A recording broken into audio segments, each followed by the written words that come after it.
تو اسی طرح معجزات تو سب کے برحق ہے، لیکن ذرا سوچ کے غور کر کے تقابل کریں کہ اللہ نے موسیٰ علیہ السلام کو ایک معجزہ دیا کہ جب قوم کے پاس پانی نہیں تھا تو اللہ نے حکم دیا فَاضْرِب بِعَصَاكَ الْحَجَرَ، اس پتھر پہ تم اپنا عصا مارو۔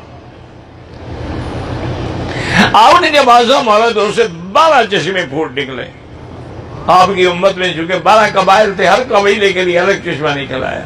یہ بہت بڑا معجزہ ہے، لیکن یہ ہے کہ پتھر سے پانی نکلنا معجزہ تو ہے، لیکن پتھروں سے چشمے نکلنا تو کرتے ہیں نا۔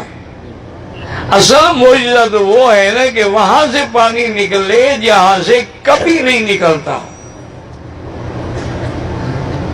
صلح حدیبیہ کے موقع پر 1500 صحابہ کا لشکر ہے، پانی ختم ہو گیا۔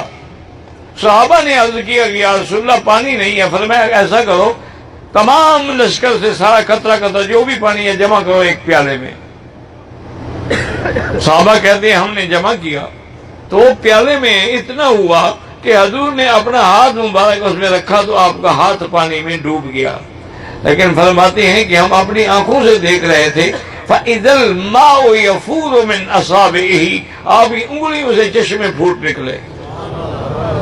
اب انگلیوں سے پانی نہیں نکلا کرتا، پتھر سے چلو پھر بھی کبھی نکل آتا ہے چشمہ۔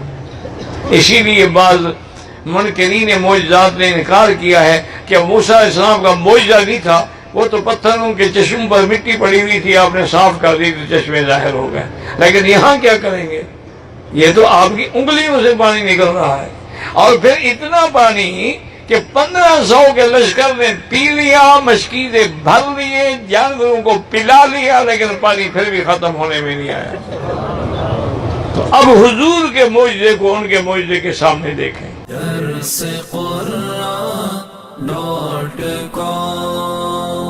www.darsequran.com